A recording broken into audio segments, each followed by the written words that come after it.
Hello, everybody, and welcome back to another episode of At the Movies with William Fletcher. As per usual, I am your host, William Fletcher, and this week I am joined by a returning guest, the lovely Miss Amy Kim. Hi, I'm back by popular demand, maybe. For this week's episode, it is the annual Oscars episode, the fourth year in a row. I am going to be talking about the Oscars. Now, for those, if this is your first time listening to one of these episodes, basically we talk about the Best Picture nominees, and then we talk about some of the other categories at the end, sort of the acting one, the above the line ones, the ones that like matter and The good people Oscars. really care about. Yeah, it's because we don't want to talk about fucking live action short or whatever or animated short, unless one of them is titled like My Year of Dicks, which might be the best film title ever. But No, but My there's Year of nothing. Dicks is so good. It was so robbed. It was genuinely robbed. Like, I was I upset when watched it it lost. recently, and I actually thought, oh, this is actually quite nice for like it's an amazing title, but it's actually quite nice for and you wouldn't expect that, Amy. I Every Oscars episode, I don't cover them in alphabetical order because that's too clinical and boring. So I pick Hmm. I have a random way of doing it. So like last year, I did it by the IMDb user rating. This year, I'm gonna do it by runtime. So either Oh, start with the shortest film first or the longest film first. And as you're the guest, I will allow you to choose if we start with the longest film and work downwards, or shortest film and work upwards. I think let's do the longest first because I don't want to. I feel like ending the discussion with Killers of the Flower Moon would be kind of not fun. And I feel like I don't know what the shortest one is, but I'm sure whatever the shortest one is probably um will yield a more interesting discussion. So let's do that. Okay. So yeah, we are starting with Killers of the Flower Moon. Now, I've already sort of talked about this a bit in the review of the year, but I've got more things to say. But do you want to go first, as you haven't talked about this film on here before? Honestly, my thing with Killers of the Flower Moon is I think it's like really technically well made. I think that the performances are great, especially Lily Gladstone. Genuinely, like, the thing with Killers of the Flower Moon for me is that I just don't feel very strongly about it. It's just one of those films that doesn't, like, incite a reaction out of me. It's just a film that I respect as, "Oh, it's pretty good." And it's, like, it's a deserving Best Picture nominee. It's deserving in pretty much every Mm, category it was nominated for. It's just not one that excites me. Besides Lily Gladstone's performance, which I think is one of the best of the year. I think she's absolutely phenomenal.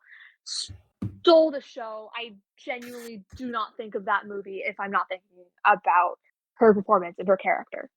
oh boy. Okay. Well, this is um Ooh. I Oh, no, I don't dislike Lily Gladstone's performance. I just don't know what I meant to be getting from it. I, I think, to be honest, the film in general, I found it to be very sort of meandering. It's way too fucking long, like 3.5 hours. It could have been cut down quite considerably. I wish Scorsese would make, reasonably length, films that are of a reasonable length. It's fine, but I have like to lay my points out very succinctly. I have no desire to rewatch this one anytime soon. mm. Yeah, okay, so we're disagreeing right off the bat, that's fine. I just I genuinely just found, Lily Gladstone to be the heart of the film, and I think for me, perhaps the reason why maybe I liked it more than you did is that dur throughout the runtime, even though I absolutely felt every hour, I don't get the people who say, "Oh, Killers of the Flower Moon is so good, you don't feel that 4-hour runtime at all." Stop lying. Stop lying. You really, I really was do. so I was so anchored.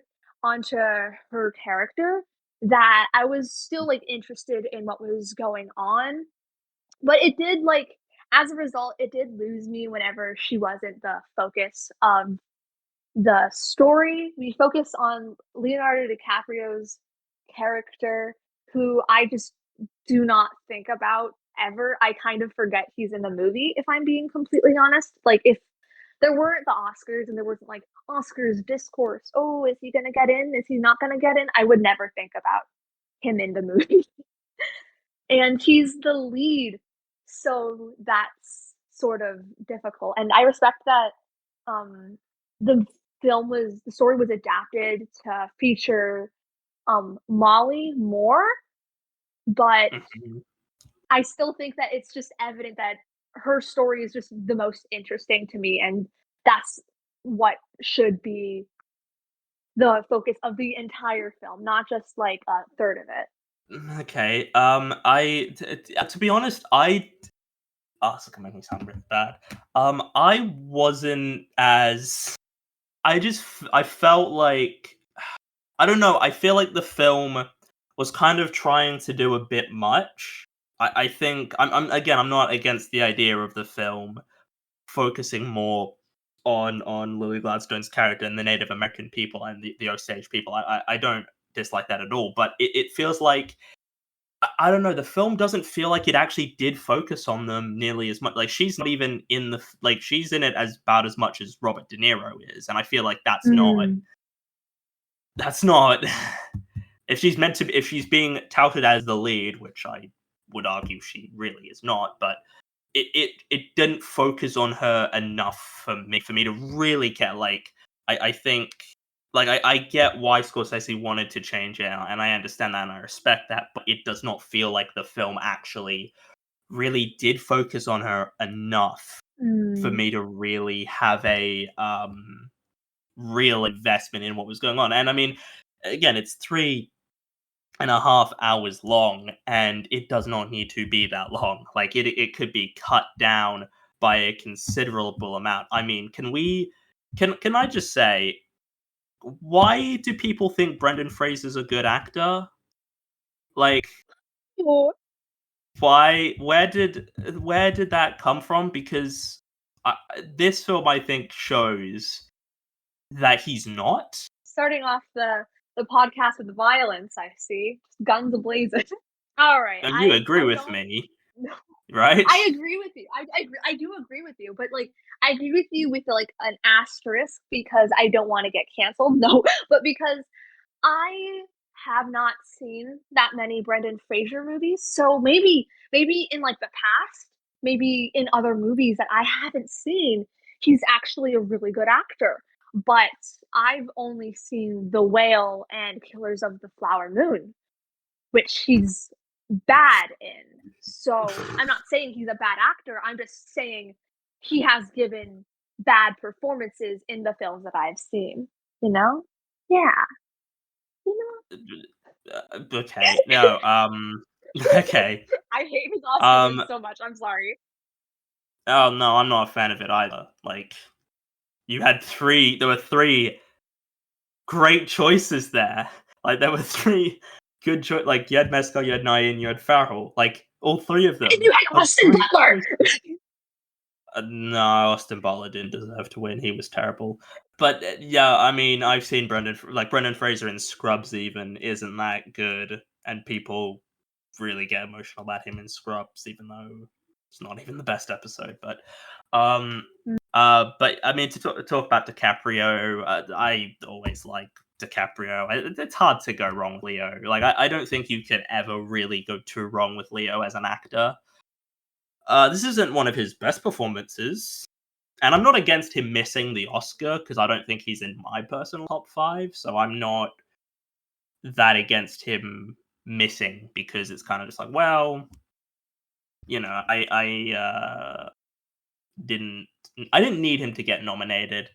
But yeah, you got Robert De Niro, who again I always like Robert De Niro. Again, not like one of his best, but it's still a good performance from him. Mm.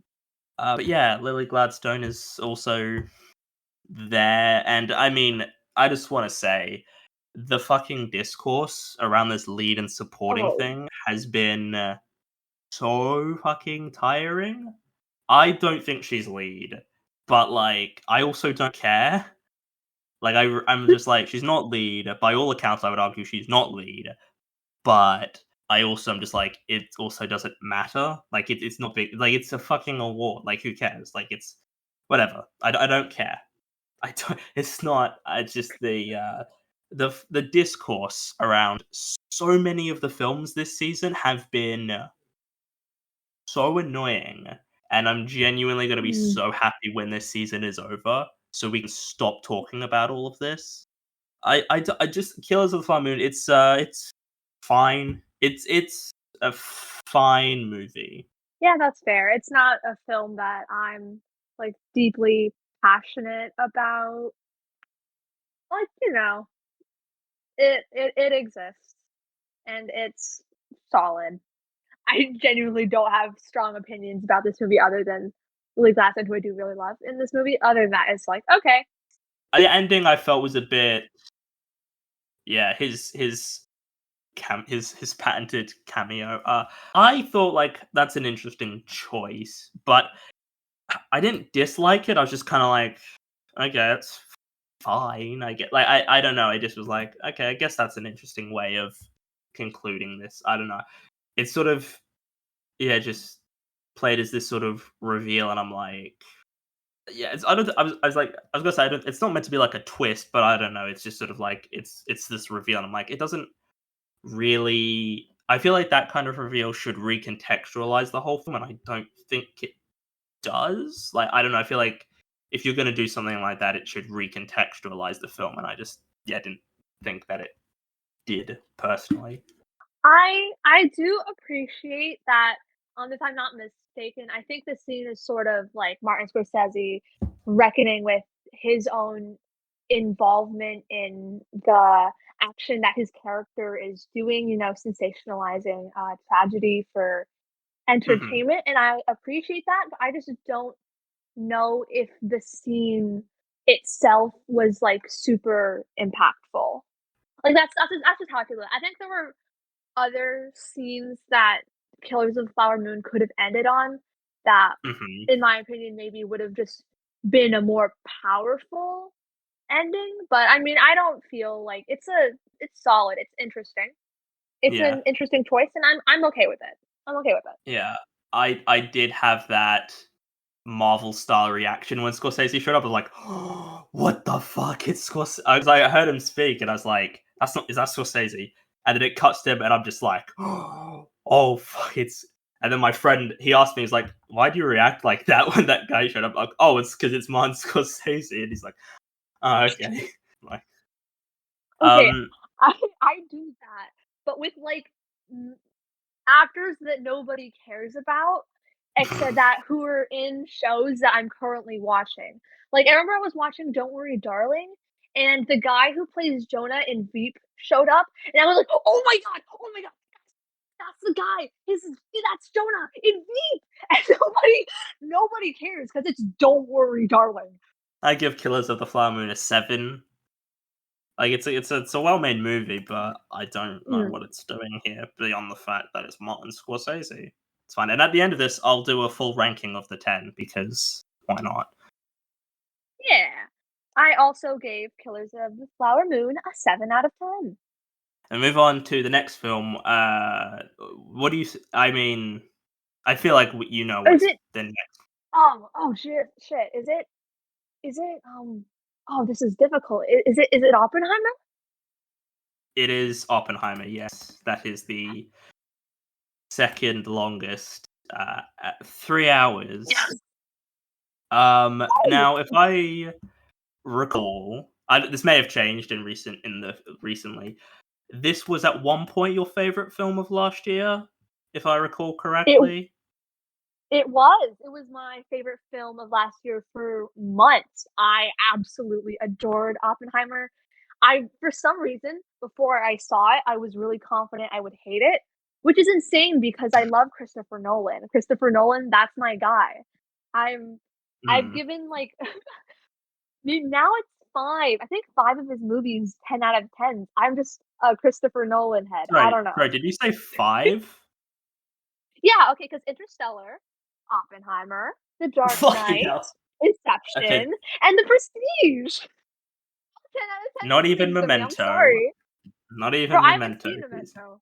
I haven't Oh, seen well, it. that's his. Well, it's in my top 5, so you should watch it because it is his best Okay, so movie. I'm not gonna watch it then. Alright, got it. But anyway, Oppenheimer. Yeah, this also at one point was my favorite film of the year as well. It was my favorite film from when I saw it till like November, maybe October. I think it was till October. It was my favorite. But I also think last year was a bit crap for films. If I'm being completely honest, I thought last year was a bit like, ugh. Personally, I know a lot of people are like this was the best year since like 2019, and I'm like, it's good, but I thought last 2022 was better. But I really liked Oppenheimer. I was very I was, how do I put this? I wasn't that interested, if I'm being completely honest, and I'm saying this as like a big Nolan fan. I was just kind of like, man, everything since like Inception's just been a bit average, and I'm like, I don't want this to be. No! He literally made Tenet. What are you on? He made Tenet the greatest movie out of all time. 10. Tenet has 10 in the name. It's a 10 out of 10 film. But I remember as we got closer to its release and the whole Barbenheimer thing was happening, I was like, you know what? I'm kind of like, this is like a once in a lifetime experience. This Mm, Barbenheimer thing. So I saw this. I saw it opening day. I wore a suit because I'm respectable like that. I wore a suit. I yeah. went with a friend. He also wore a suit. We looked good. We were respectable. We wore suits. Where what we did. We looked. We were.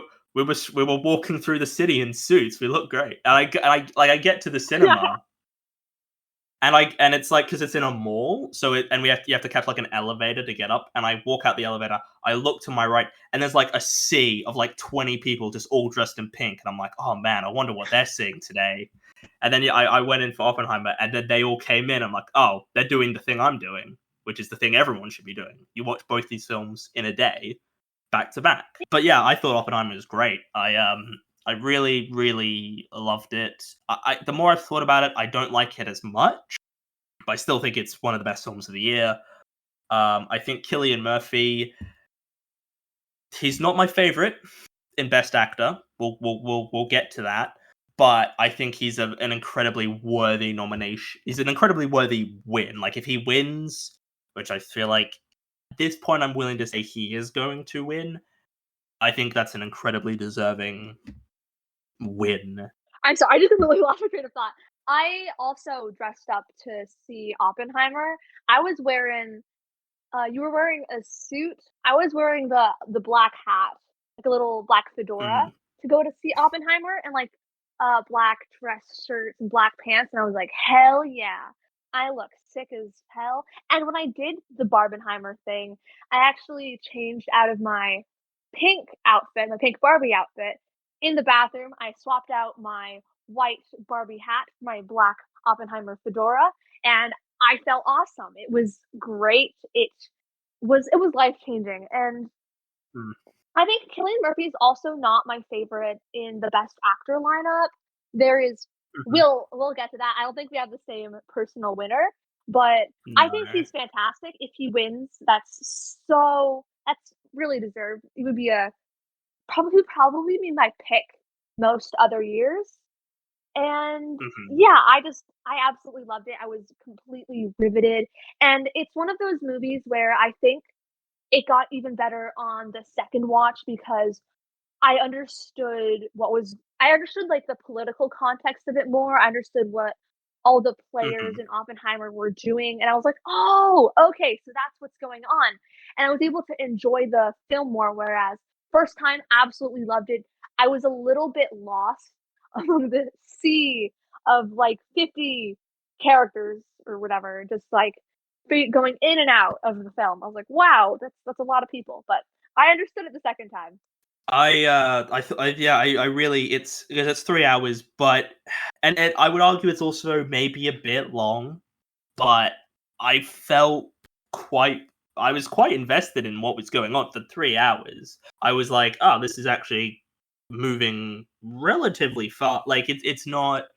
I was never like bored or uninterested. I was just like, do we need to do all this? Like, do we need all of this? Like, do we really need the sex stuff? Like, do we need that? I'm kind of like, I don't think we needed that.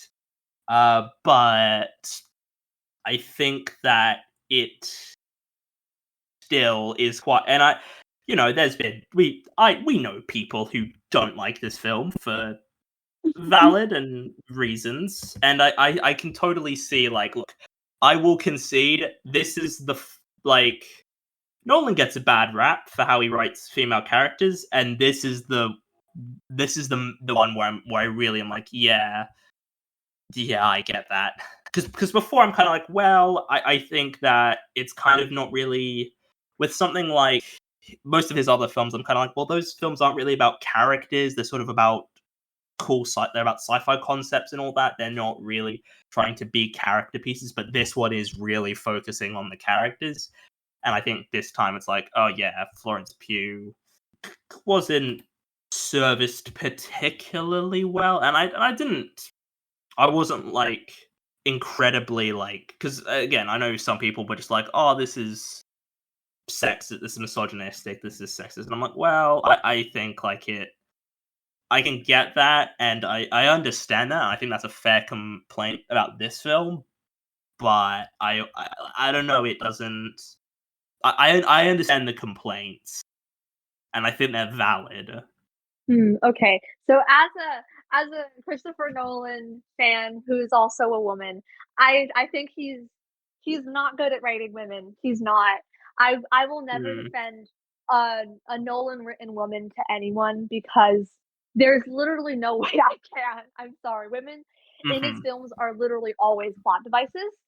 And to mm, be honest, like, even though however, the thing is, even though Florence Pugh and Emily Blunt are both done really dirty in the film, mm, I still was, like, just really invested, and it didn't detract from the movie for me because if I'm being honest, no one besides Oppenheimer and Strauss is, like, a character. Like, none of them, no no. one's really fleshed out, and I don't think it needs to be because personally, I think that what's going on with Oppenheimer and his internal conflict and what's going on with Strauss is so interesting. And there's another movie that is made that is focusing more on the women in Oppenheimer that could also be really good, but that's not the movie that we have. And for the movie that we have, I still think it's absolutely brilliant, even if the women aren't written that well, because it's just not what that film was. It's not just not what Oppenheimer was setting out to be.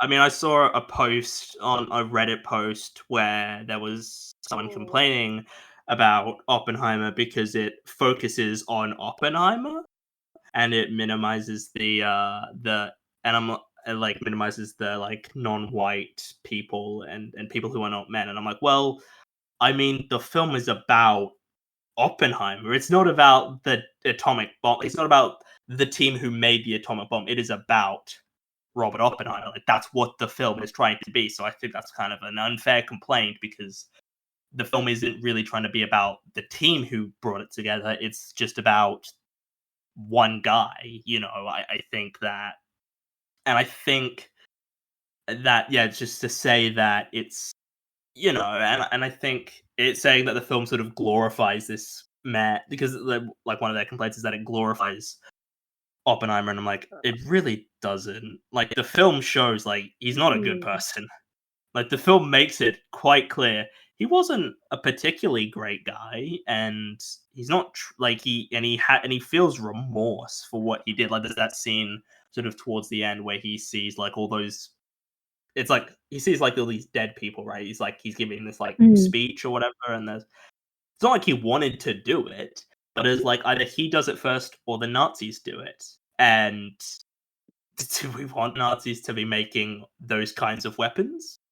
because I don't want that. I think so. I just think some of the complaints are kind of unfair, and I think that goes for most of Nolan's films. To be completely honest, again, this entire season, so many films are just presented with fucking people with bad media literacy who just don't understand films. Like I don't think like I'm aware that I'm not like the smartest person, but I'm aware that like I can be like, okay, this film is like I can understand why a film's doing this, or like people who sort of think that like a film showcasing something is for that or whatever. It's like it's not. It's like just because it's showcasing something does not mean it's endorsing it. I think people just need to Yeah. understand that it's unfair. But yeah, I think Cillian Murphy is great. I liked Robert Downey Jr.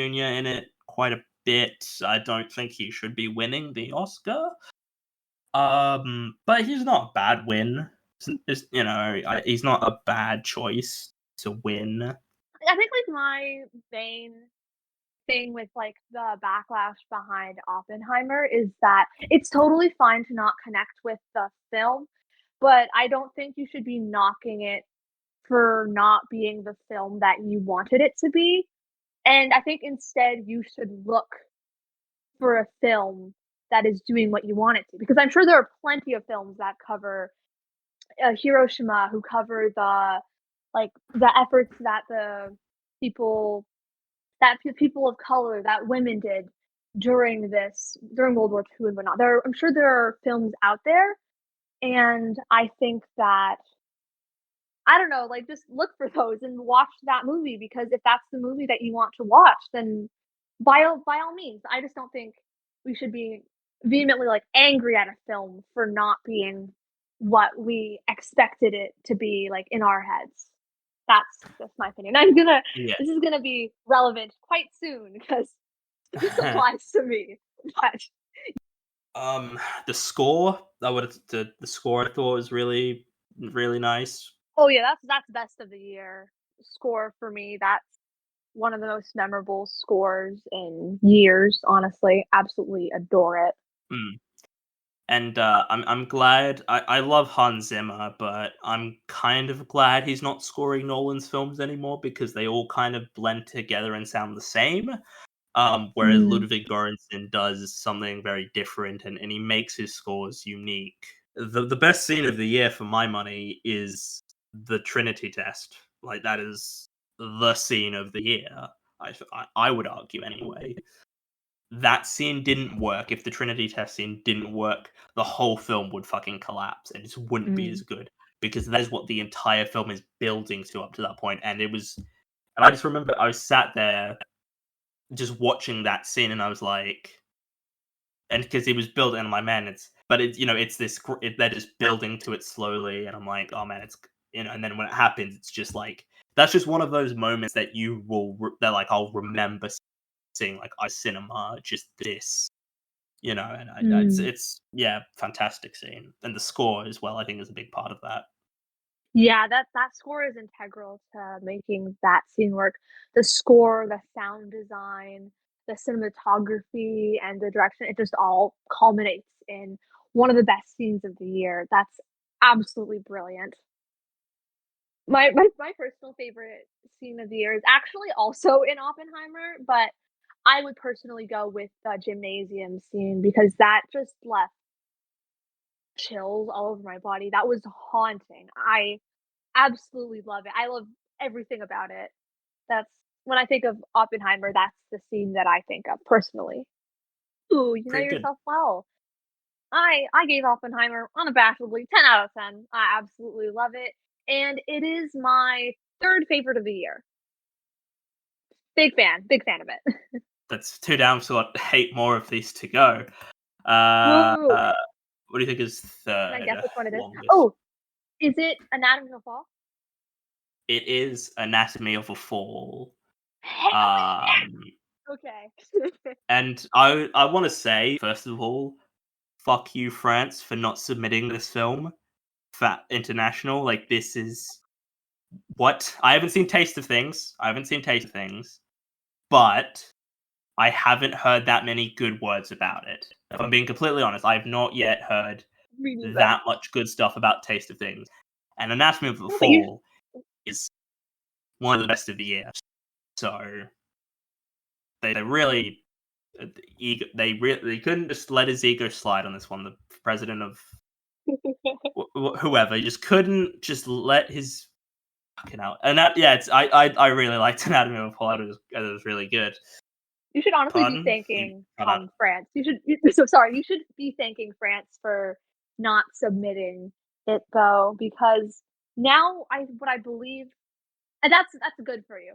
I'll elaborate why it's good for you later on, but I think that what they did was very beneficial to you, and I'm happy with what they did because if they had submitted Anatomy of a Fall, I don't think Perfect Days would have gotten in to Best International Feature, and that is my 5th favorite film of the year. Favorite film of the year. Absolutely love it. Glad that it's Oscar nominated. Yippee! Sorry, go on.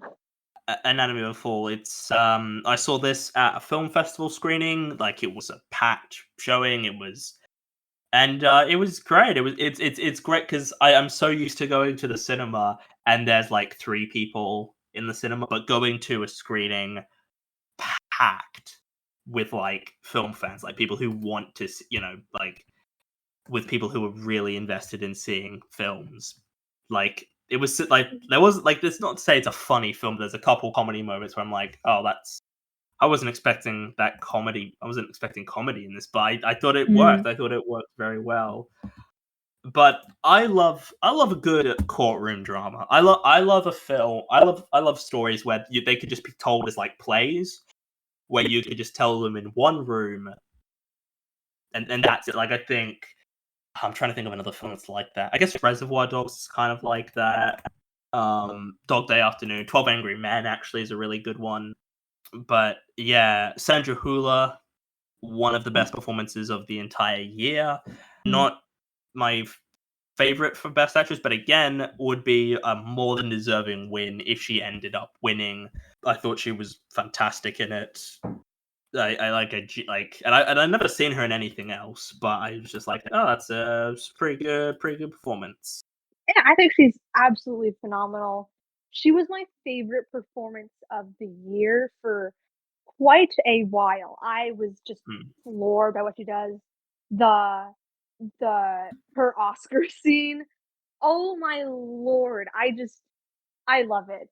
I just was hooked throughout Anatomy of a Fall. I do think that the scenes before the courtroom drama are, like, a little bit slowly paced, and it's, like, it's important that the audience gets, like, introduced properly to the conflict before we get into the meat of the film, but just on a Mhm. repeat viewing, I was like, "Okay, okay, we're going through the motions, we got it." But then once we get to the courtroom, it's just firing on all cylinders. It's so fascinating. Mhm. Absolutely love it.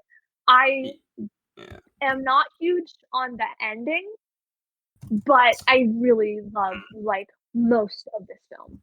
Basically, the part of the film that where they're inside the courtroom, absolutely in love with. That's, like that's the portion of the film that I'm just like, "I would die for you, my love." I know a lot of people have been raving about the kid. He's good. Don't get me wrong. I think he gives a good performance, very good performance.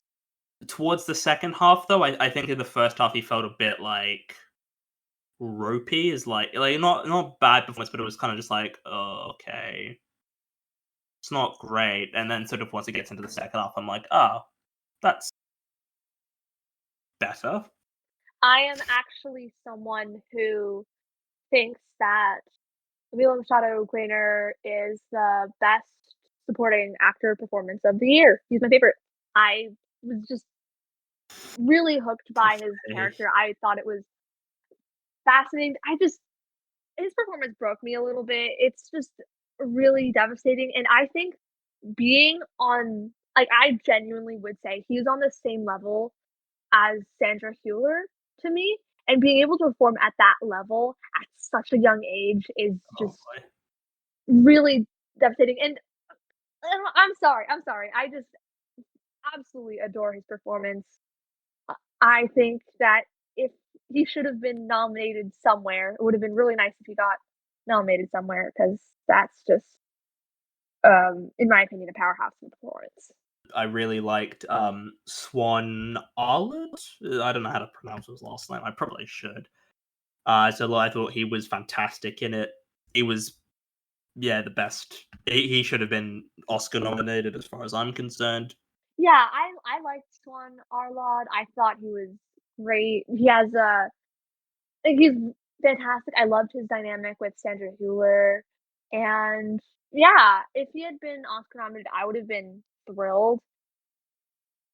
But, the fact that, like, thinking about it, the fact that Sandra Hüller got nominated at all for Anatomy of a Fall is really cool since just, we've had a lot of international films that get nominated for Best Picture and don't get their really deserving, performances nominated, like, I don't know how you feel about this, but personally, I think that Song Kang-ho not being nominated for Parasite is a highway robbery, but I think he should have won that year, but, you know. Yeah. I mean, yeah, I think they should have nominated the main guy from All Quiet on the Western Front. I thought was Yes! Oh, very yes, Felix deserving. Ferrer also another one, Yeah, absolutely.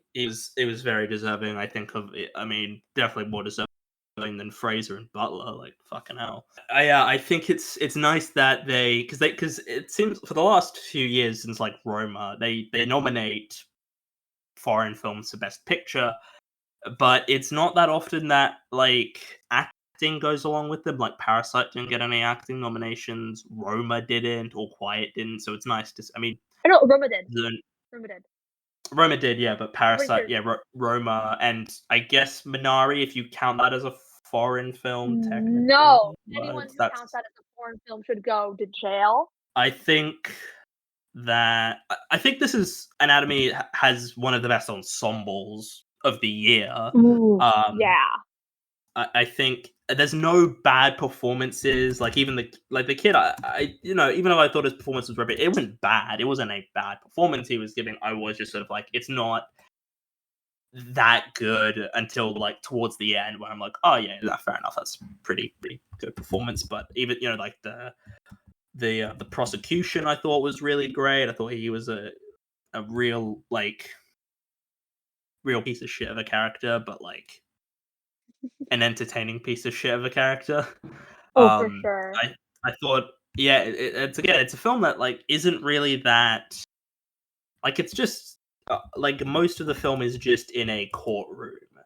Like that's most of what the film is, but it's still like thoroughly entertaining throughout. It's just people talking for 2.5 hours, and it might be like a bit long, but it's also just kind of like I wasn't really bothered by it. I was just like, man, this is just.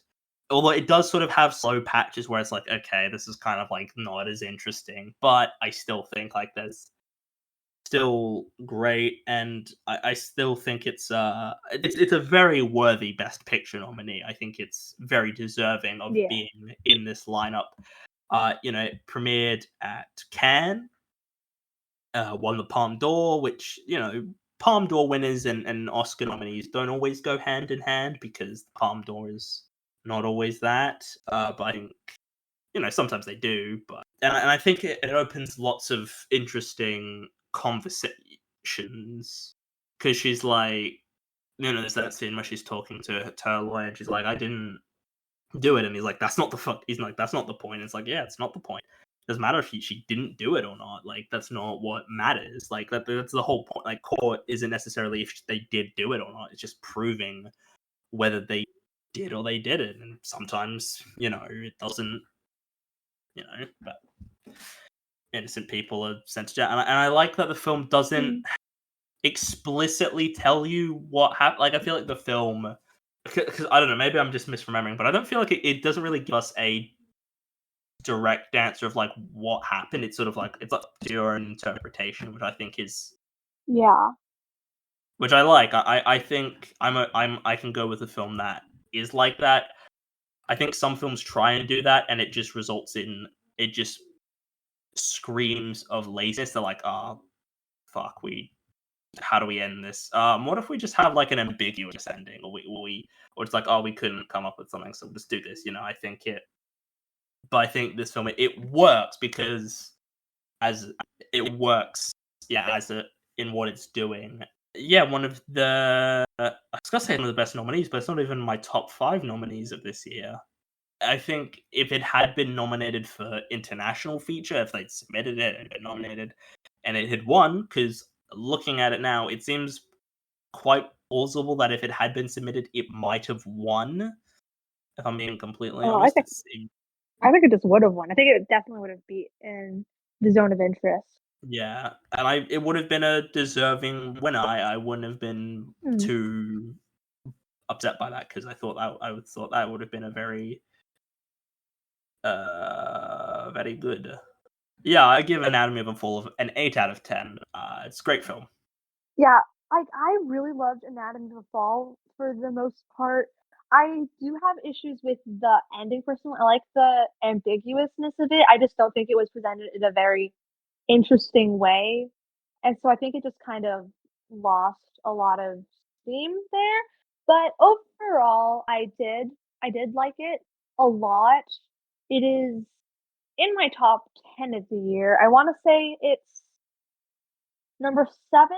I think it's my number 7 of the year, and it is my 5th favorite Best Picture nominee, so these are pretty great for me as well. Okay, I was between 2 films for what the next longest would be, but I guess the film that I was thinking of was it just felt really long, even if it wasn't, like, as long as I thought it would be. So is the next film we're discussing Poor Things? Yes, Yeah! it is. Let's go, baby! Okay. This is so this is giving me a lot Yes. of, um, satisfaction, I won't lie. Alright. So, if so, listeners, the last time Amy joined me, we talked about The Favourite and Yorgos Lanthimos' other films, to tie into the release of Poor Things, at which Amy is a very big fan of the book and was very Mhm. excited to see this film.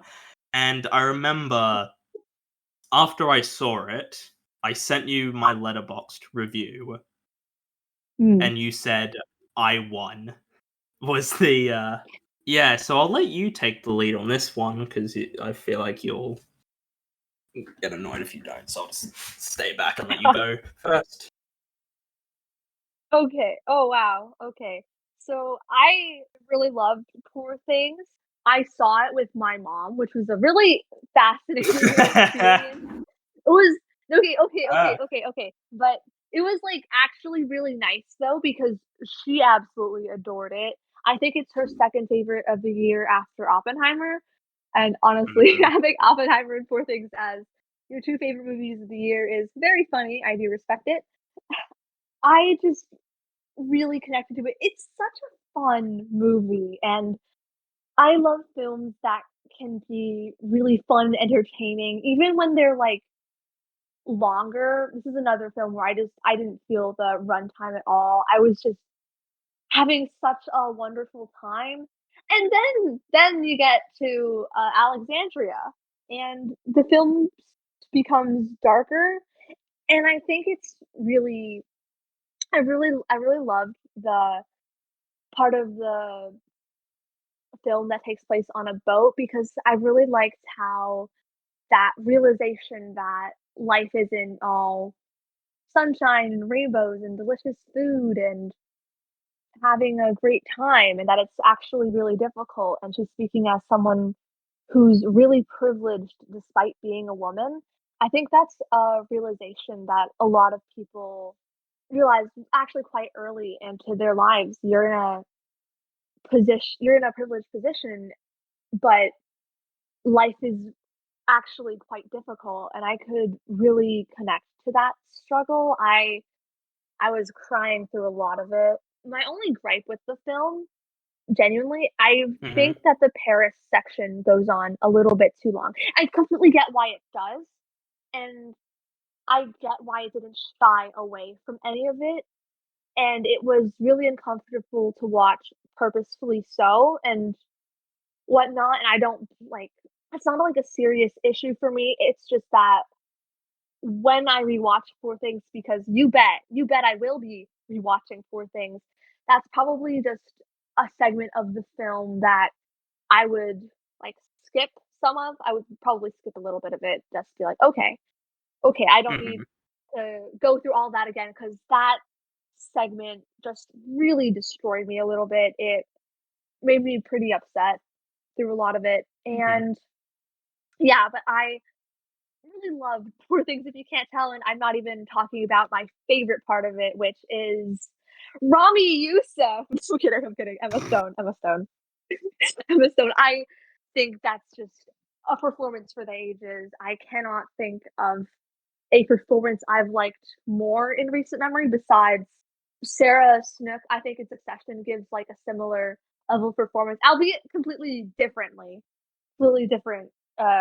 media, completely different approach. I think that's a performance for the ages as well. But Emma Stone was just perfect for this role in the hands of most other actresses. Oh my god, this role would fall flat on its face because she could turn into like a caricature. She could feel like overdone or not genuine or even like unlikable. Because I mean, I guess she could like considering that actions of the character, she could be quote unquote annoying or whatever. But Bella always seems like a person with Emma Stone, even though like she is a human who has the brain of a baby that was, just surgically put into her and she's behaving oddly. I She takes this truly strange character and turns her into a person. And that's an achievement that I think is absolutely astonishing. I think she should totally be winning the Oscar hands down. That's just it's a performance that means a lot to me, and I really love it.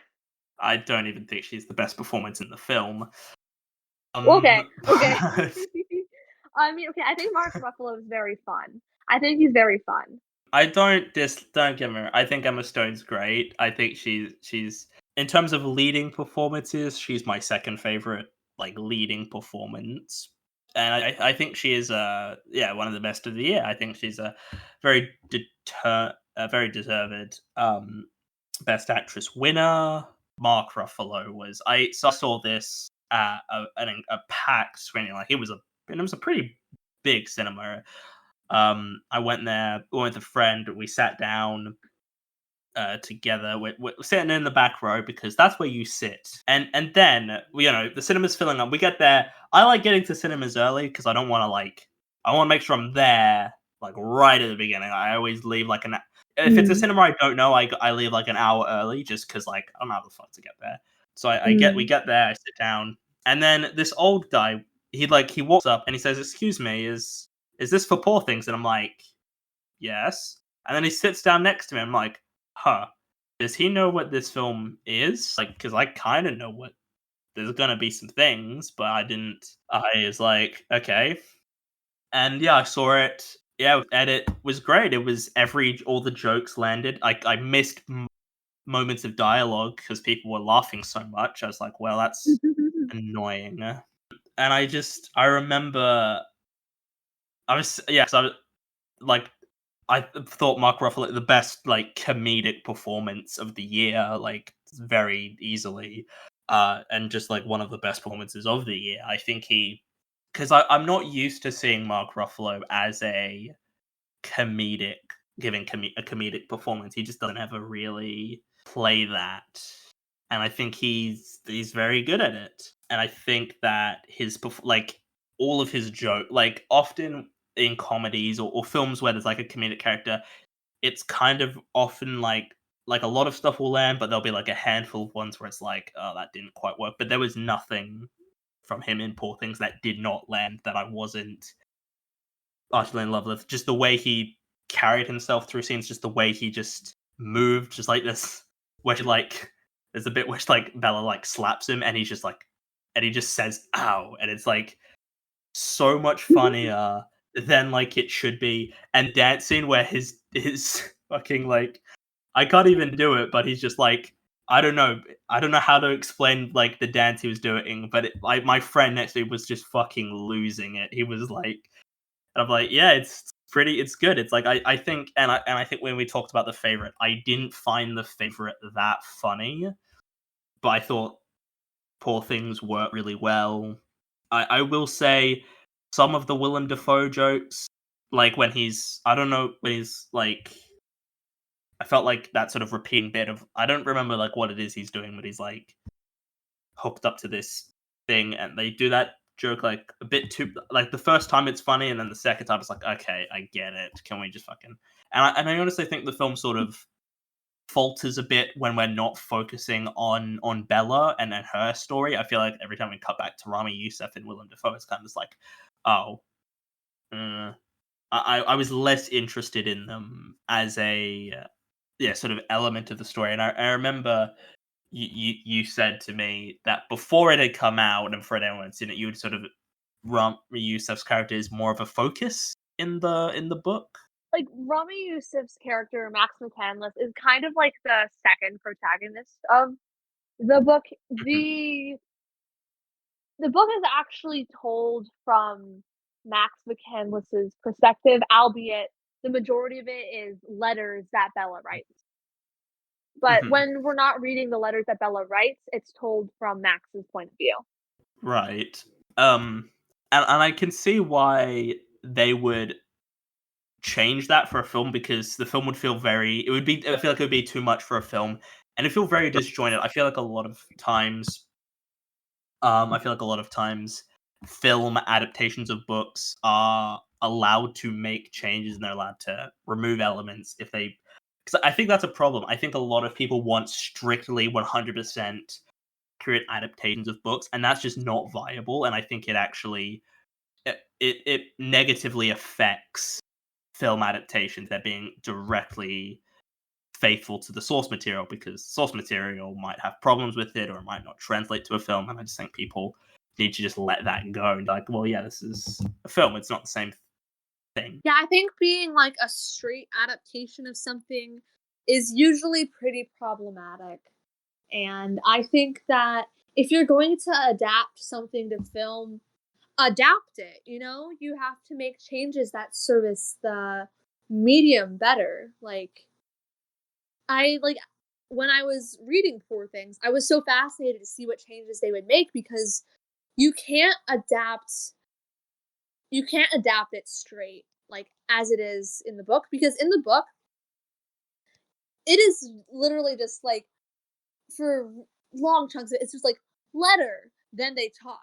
Then Willem Dafoe and Rami Youssef talk. Letter, Willem Dafoe and Rami Youssef talk, and then they're so prominent in it in a way that works for the book, even though it does feel like a little bit okay. We're focusing quite a lot on the men here, but in the movie, I think that even though I did like Max McCandless as a character, I think his prominence being decreased significantly is for the better because it really allows this to be Bella's story, and the ending of Poor Things is really bad, and the Poor Things the book is really bad, and I would have been pissed if they had adapted that straight into the movie, but they didn't.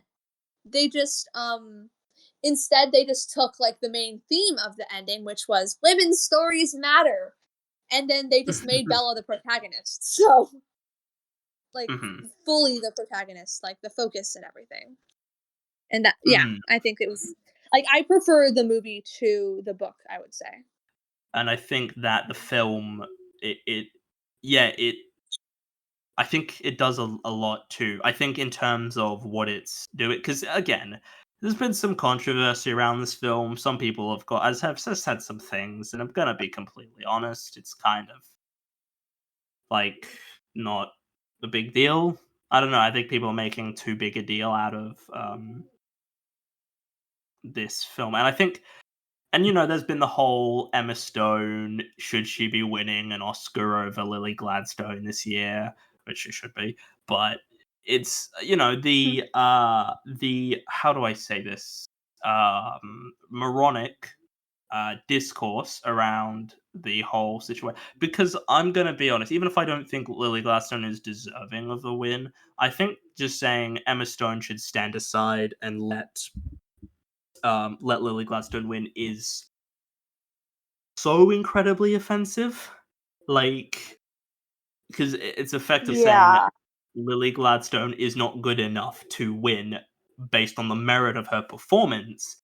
Emma Stone has to let her win, and I think yeah, and I'm not, and I do sort of dislike the idea of, oh, we have to, because I think a lot of people want Lily Gladstone to win, not necessarily on the merit of her performance, but because she's the first Native American woman, and I just don't like that as a, because essentially it's saying it doesn't matter if you're actually a deserving performance or if you should be winning. It's just, it's this whole thing of like, well, I get that Lily Gladstone's nomination is a big deal, and I think that's great for her, but she's not the best, and I don't think she should be winning the award. And I think Emma Stone, like, just giving the award, it's like just giving it up and saying, no, I vote for Lily Gladstone. That's just shit, and I think that's stupid. I genuinely, I think personally, it's way more racist in my opinion to reduce a performance by a person of color to their race. I think that's Mhm. racist rather than maybe preferring a different performance. But hey, that's just me. That's just my 2 cents. Maybe I'm Yeah. just stupid. I don't get racism. But I think the other performances in Poor Things, to be honest, outside of Emma Stone and Mark Ruffalo, I'm not that in love with any of the other performances, really. Like, they're all good. I just was sort of like, they're not great. I don't really agree, but that's fair. No one's role is as flashy as Emma Stone's or Mark Ruffalo's. They don't get as much to do. That's Yeah. fair. I did like Christopher Abbott in, like, his small role. I was like, oh, this is such an Mm. unlikable character. I thought he was very good, but again, he wasn't like amazing, and he's not even in it that much. But I think the film really, I think this film excels really in its look. I give it a very strong 9 out of 10. I think it's very good. I would give Poor Things a light 10 out of 10. It's my favorite film of the year, so Mhm. naturally, it's my favorite of the year. I'm sorry, favorite Yeah, of the best picture lineup. Okay, yeah, if my favorite of the year is my favorite of the year. Wow, mind blowing. so we can. Oh, Maestro? I don't know. Like at this point, they're all No, like whatever. But what is it? is the holdovers. Oh shit, that's longer than Maestro. I did not feel that at all. I mean, I've kind of already talked about the holdovers in an episode I did about a month ago now on Alexander Payne. If you haven't listened to that, I'm not that in love with the holdovers. I am in love with the holdovers. I think it's fantastic. I cried watching it. It's just Mm, it's such a warm film and I'm someone who like if you can get me emotionally invested, if you can evoke some kind of emotional reaction out of me, I will just love that film deeply, even if mhm. it maybe has some faults, even if it's like cliche, even if it's predictable or whatever. It's just such a warm and genuine film to me, and I just loved taking 2 hours to get to know these characters and see them bond and see them have fun. And I also thought it was a pretty dang funny movie.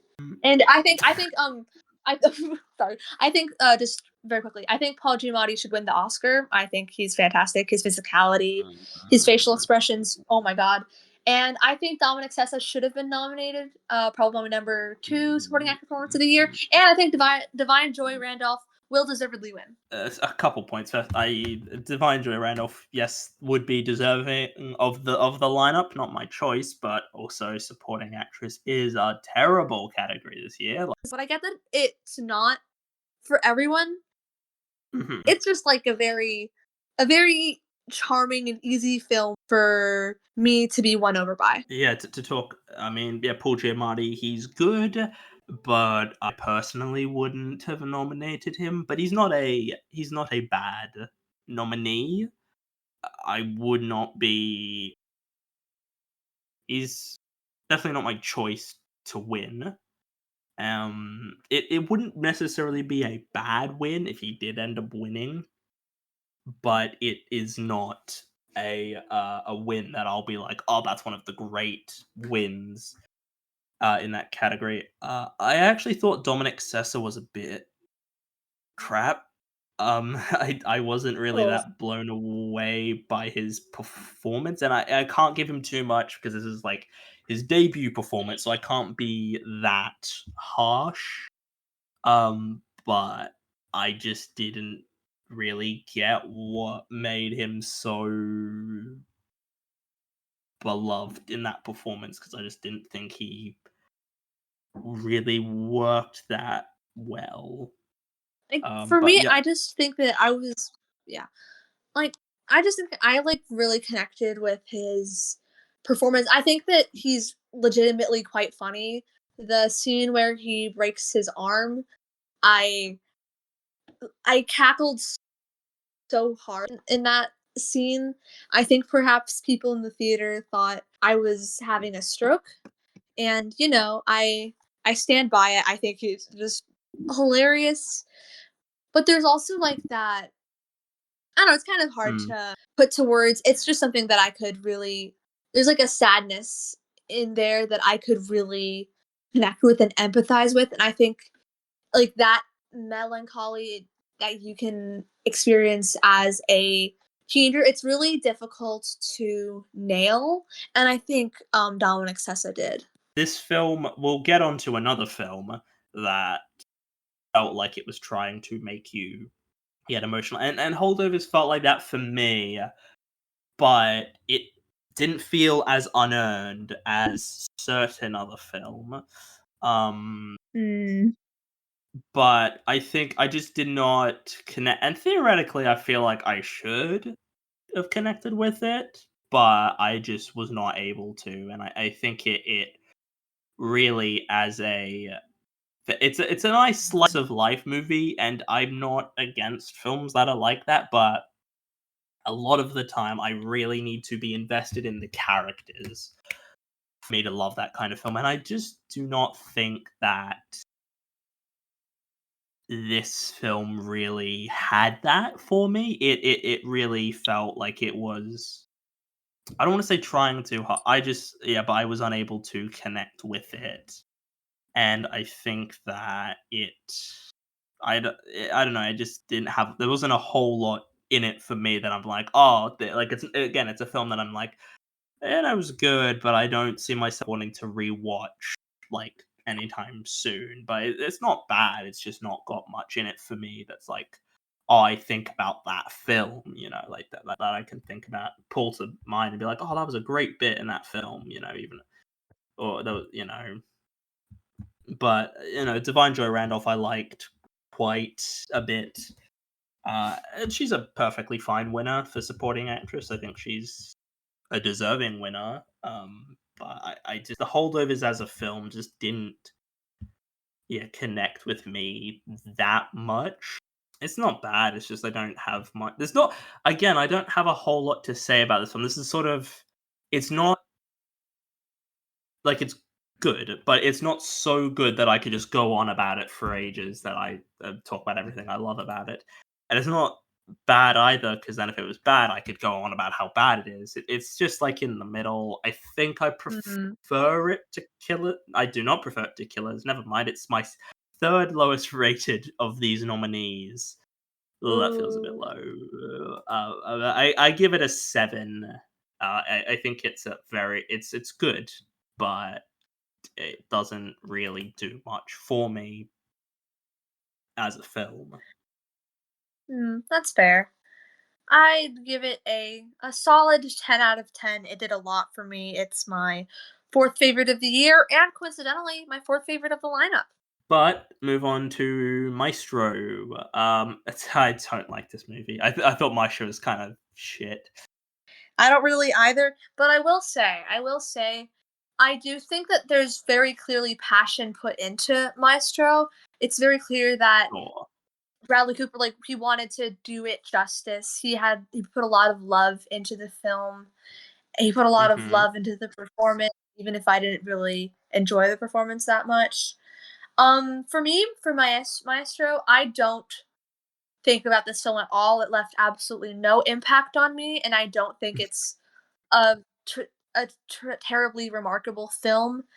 Mm. But I am very happy it exists because the conduction scene in Maestro, I think that's maybe one of the best scenes of the year. That is absolutely top notch. I Even though I was like not even remotely on board with the film, like at any point throughout its runtime, I was just deeply moved by that, the scale, the majesty, and even if the film surrounding that scene wasn't all that good, and many movies don't have a scene like that, and Maestro does.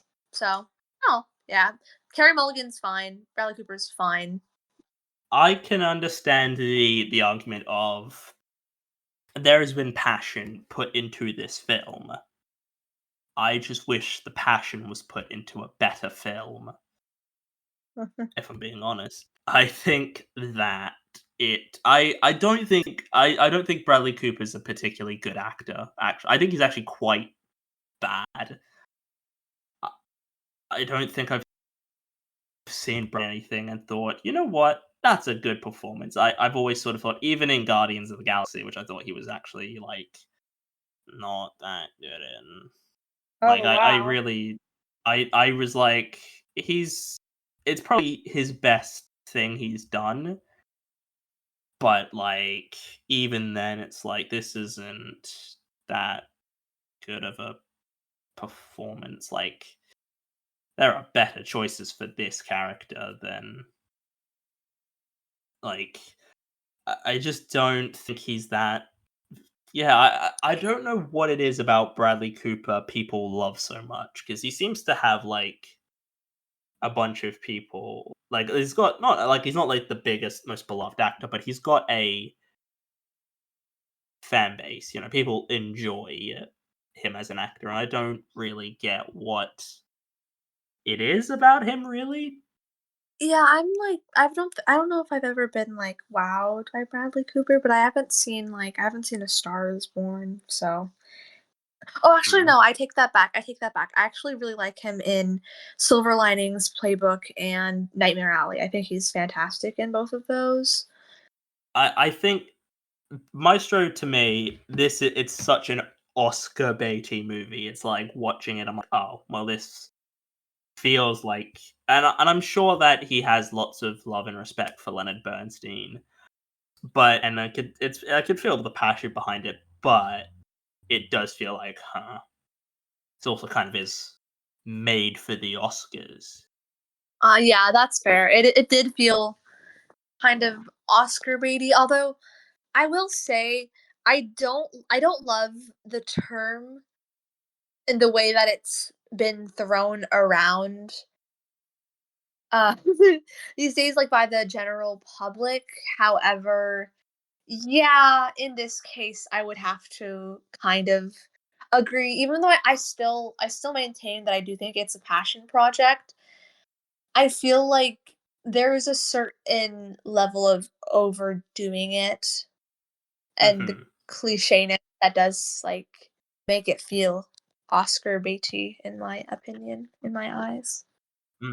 I If you think that, yeah, I mean, it was also Carey Mulligan, who I really like Carey Mulligan. I really like Carey Mulligan just in general, but I don't think she's given a whole lot to do. I think the whole problem with the film I felt is that it just doesn't,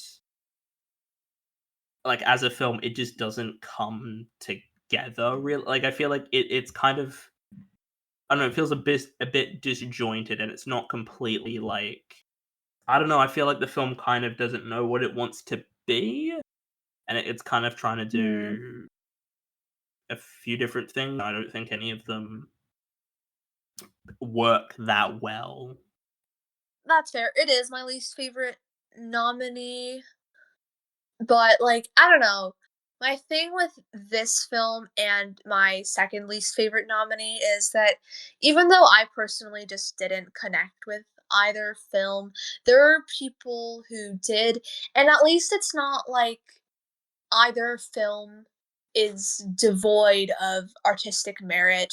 It's clear there's a lot of love and passion put into each film, and there are people who've responded to each film with love and passion, and I think that's wonderful. It's just I felt no love or passion watching either of them, and so whoops.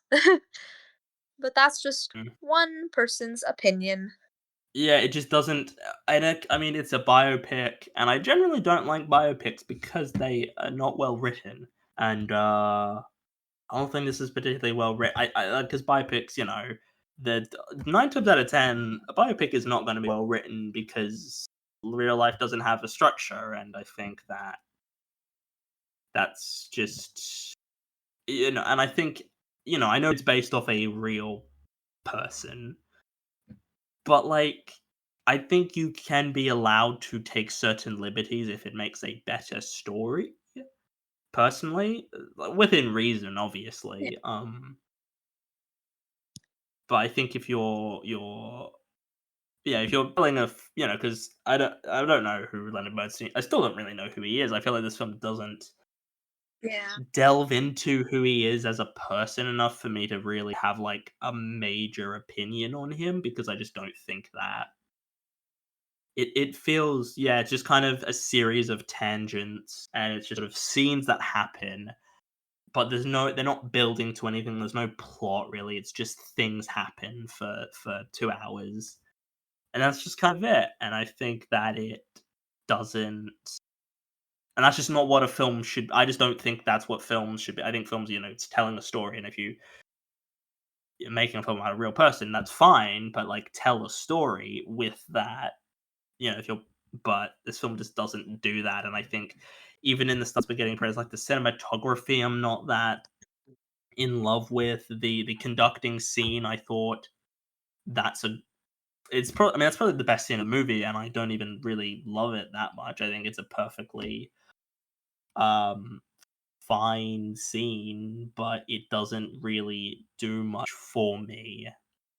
Yeah, I give it a 5 out of 10. Like it's not. I don't think it's like a bad film. I just don't care for it really. And yeah, my Mm. second least favorite nominee of the year. It's a it's a 6 out of 10 for me. I don't really have any opinions on it, but I mean that conducting scene very good. Other than that, beautiful dresses. Beautiful, beautiful dresses. Moving on, we move on to the last film that I watched for the purposes of this, American Fiction, which they did not release in this country in cinemas, so I had to find Ooh. my own method of watching it because the Oscars, the studios just don't like releasing films in this country.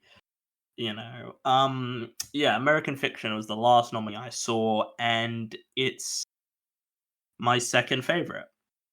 I Oh, thought it wow. was fucking great, and I remember beforehand I saw it because I know people who've seen it, and they were kind of like, "Oh yeah, the satire stuff is good, but the family stuff isn't that good." And all those people, I'm like, "Did we watch the same film?" Because I kind of think the family stuff is not better than the satire, but I think it works. It helps inform the satire more, and it helps give a bit of structure to what the plot is. Well, that's just what I found from it. And I thought it was a really great. Yeah, I thought it was fantastic. One of the best films of the year, as far as I'm concerned. Oh, oh, wow. Okay, so Yeah, we disagree on this. Not that I dislike American Fiction. I quite liked it. It's a good movie, but I think I am one of those people who thinks that the satire is fantastic, and I thought the Mhm, family drama was very generic. I don't know. It mhm, I feel like there was a spice and like a bite that came with and wit that came with the satire aspect of it that just felt like did not exist whatsoever in the family drama. And not that like the family drama should have like wit and bite and whatever, but I just don't think that it did anything like super interesting or unique with that. It's just like serviceable and like the drama with his girlfriend or whatever I didn't care about. I think Sterling K. Brown is pretty good. I wouldn't have nominated him, but he's pretty good. mhm. But by far the best part of the film, not even the screenplay, Jeffrey Wright for sure. He carries that film on his shoulders, in my opinion. And he's so funny, and yet I think he was the one aspect of the family drama stuff that I was like, oh, okay, this actually feels kind of like authentic and interesting. Other than that, it felt really generic. It could have been like so much more, I think. I think that I honestly think it might be the funniest film of the year. Like, if I'm being completely honest with you.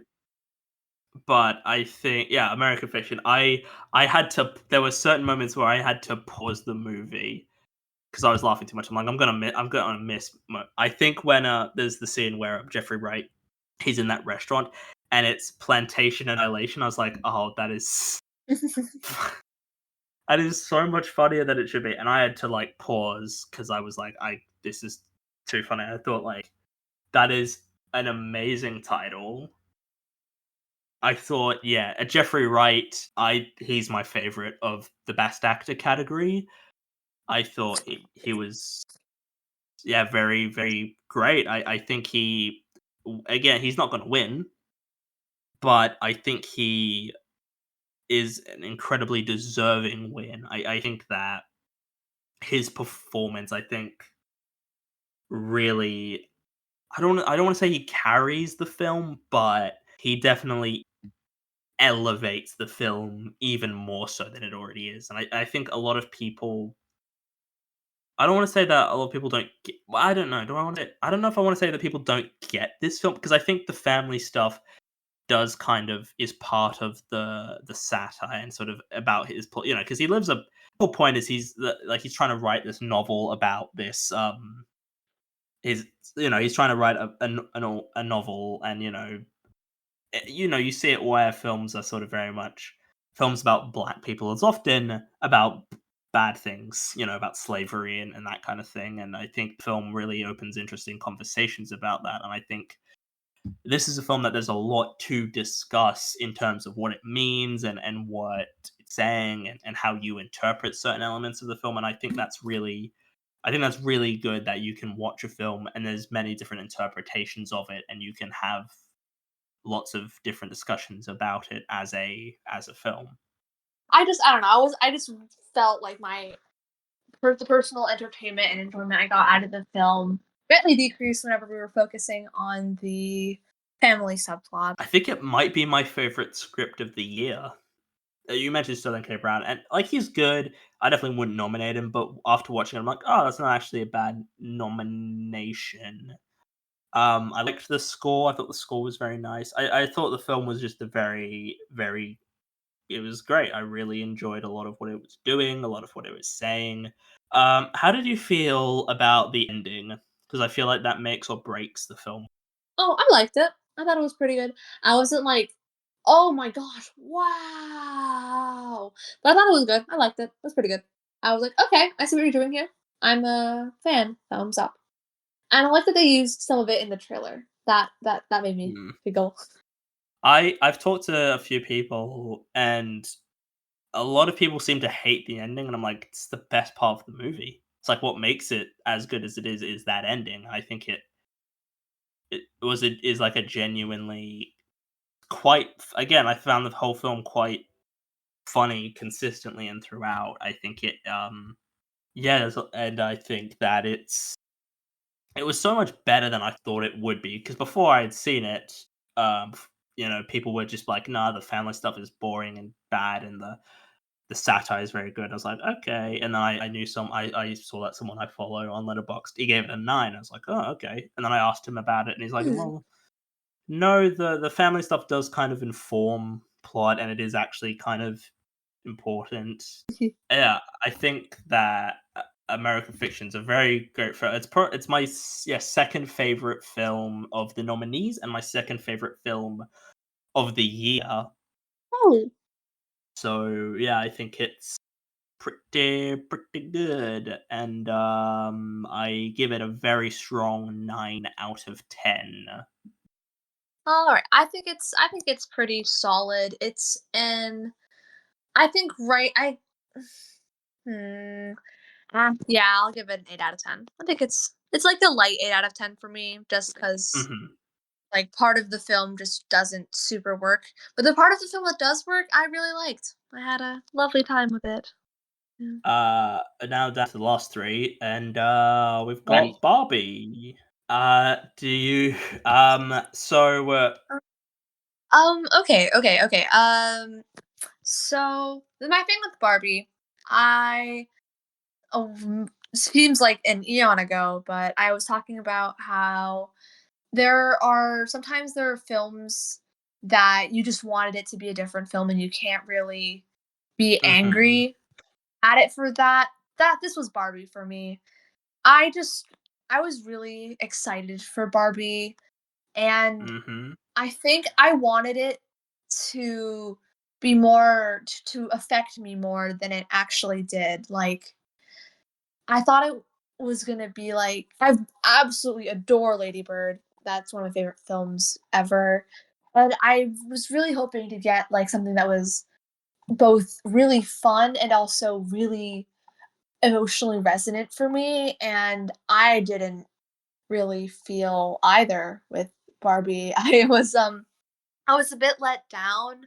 What Barbie is going for, I think it does a good job at. Like it's trying to be funny and appeal to a wide audience, but also um talk about like feminism and the patriarchy and how the patriarchy hurts both men and women. And I can applaud it for that and mhm, also trying to reach a broad audience. I just don't think I was a part of that broad audience because most of it I just didn't feel anything towards. And for me personally, a lot of people disagree, but for me, it felt a little bit like commercialized.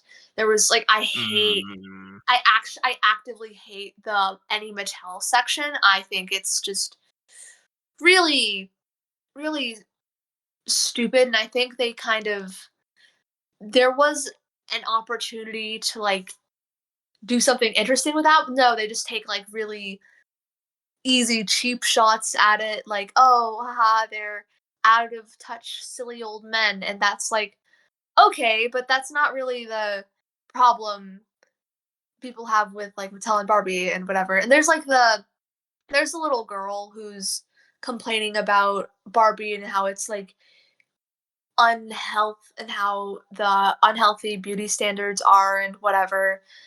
But that's like such a small part of the film. And I just wanted it to be something else. And I gave it like I rewatched that movie twice.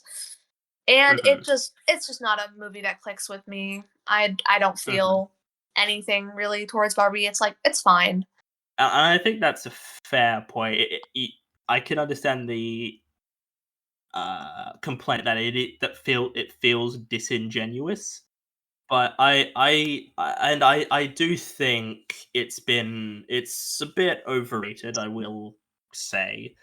I like it a lot, but I mean, there was all that controversy about the Oscar nominations when Margot Robbie didn't get nominated, and Greta Gerwig didn't get nominated, which is really stupid. I don't know if you read that LA Times piece, I Yeah, think it was, which was I didn't read it, but well, I didn't for read it. sure. I just read like the excerpt where it references anatomy and killers and that. I'm like, that's that's very offensive. I feel like that feels very offensive. I mean, yeah, to talk about the performances, Margot Robbie. Yeah, I thought Margot Robbie was quite good in it. I like Margot Robbie, but I wasn't not like she was like one of the best of the year. I think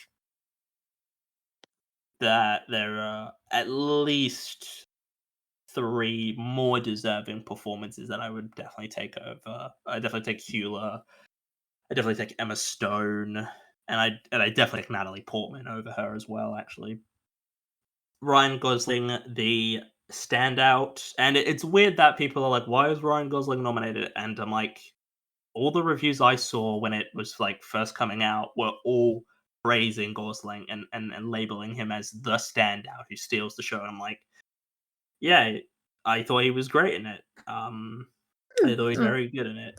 It's also like him and Margot are giving very different performances. Like Gosling's is a broad comedy performance, and hers isn't. So I think it depends what kind of performance you appreciate more, and I think you are comparing two different performances.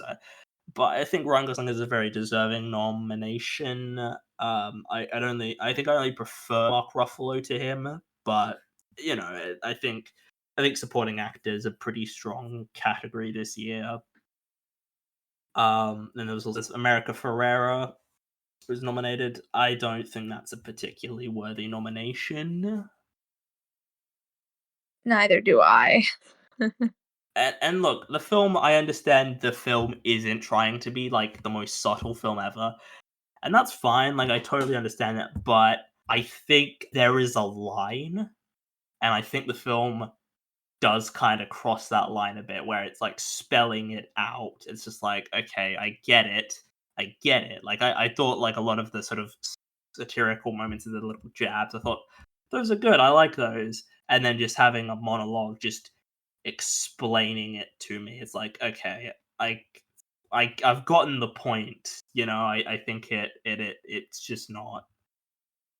Yeah, and there's not really much else. Like, there's not much you can. Like, the discourse around it is kind of weird because it's like there's not much to say about it. Really, it's just like you either think it's good or you don't. Like, it's not a subtle scene. It's not like there's no multiple interpretations. It's just like if you like it, you like it. If you don't, you don't. But I did like Barbie a lot. I think I liked it more than you probably. Oh, you Um, definitely did.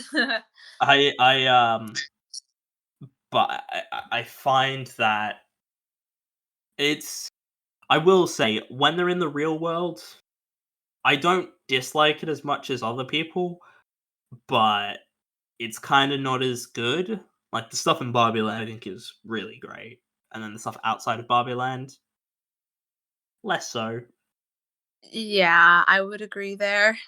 I think that I think it's the cast are all the rest like Michael Cera. I really like Michael Cera, but I just like him in general. To be completely honest, Will Ferrell I like. It's like Will Ferrell being funny in something for the first time in a while.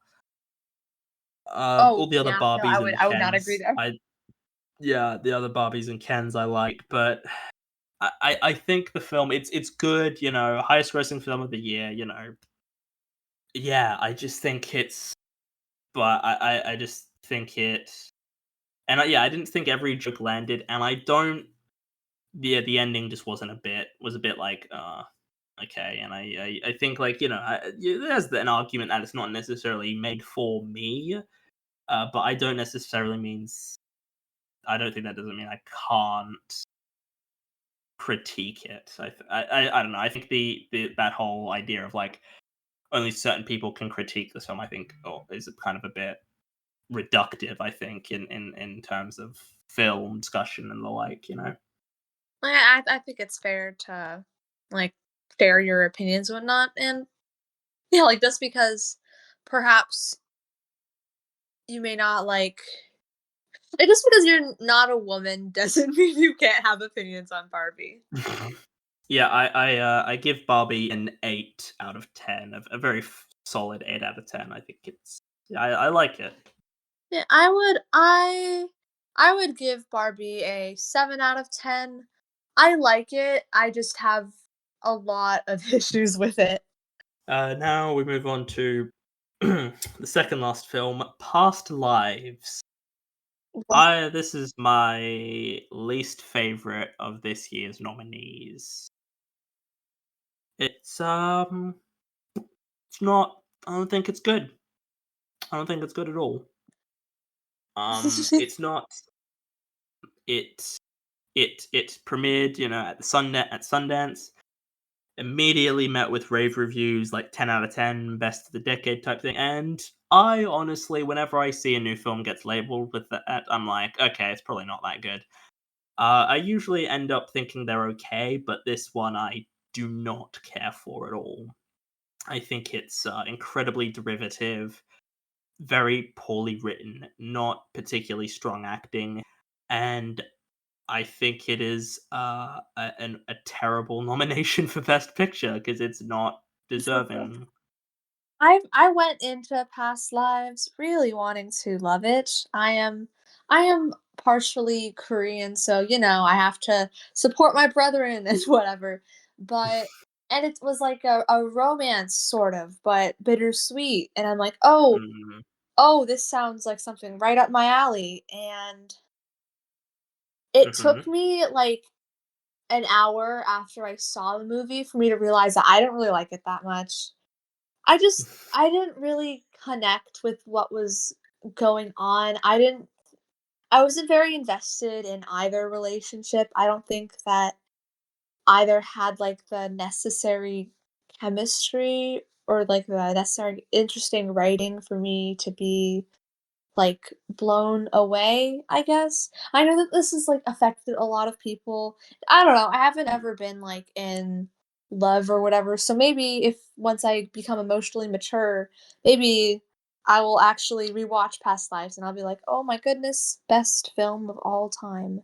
But as it stands, I just felt absolutely nothing during any of it. I agree with the weak acting, honestly. I don't think anyone, like, deserved to be even, like, close to a nomination. I Because none mhm, of it felt real to me. Like, I didn't buy any of it. I didn't buy like, the script didn't let me buy the story, the acting didn't let me buy the characters. Yeah, I liked the score though. I liked the score was mm. what made me feel the most throughout the entire film. I was like, "Hey, that's a good score." Yeah, I remember this came out and because people were praising this in, very early Oscar predictions were like, this is going to be up for Best Picture, it's going to get director, it's going to get screenplay, it's going to get some acting nominations, and I watched it. I'm like, oh boy, this is not going to be a thing. I don't think. I was never. Well, there was a long time where it's like, I don't know if this even gets in for Best Picture, but I was like, as time moved on, I'm like, I guess it might do because I don't know what the hell else is going to get nominated. And I don't. This is not. Look, I sound like I don't. It's not the worst Best Picture nominee I've ever seen. It's better than the worst one. I thought last year I thought Elvis was terrible, and this is better than Elvis, but I don't think it's uh, good. I think Greta Lee's perform. The only performance that I actually liked was John Magaro. It's the Oh only yeah, white I would character, agree with you there. the white guy. So I don't know. Yeah. I think that just because I think his character had he was the most interesting character I felt, and I don't even think he's like a particularly great performance, but I think he was an interesting he was the most interesting character. I felt like it just felt so tacky and manipulative and unearned. Like it was trying to be this incredibly emotionally investing film. Yeah, I don't know. It's clearly people have connected with it, and I don't know. Maybe people just easily. manipulated into feeling emotional about film, but I don't think the film it just none of it feels earned. The emotional moments the film has do not feel earned in any aspect. I think it is a I honestly think the film is kind of offensively bad in terms of its writing. Like the fact that this is being touted as one of the best scripts of the year is like I don't understand people. Like I think for like I'm like what is and I know that like I'm not like my taste in film is not the most I'm used to having controversial takes, liking things people dislike and vice versa, but I don't any get what this film is doing so well that is getting it all this praise. And yes, people are entitled to their opinions.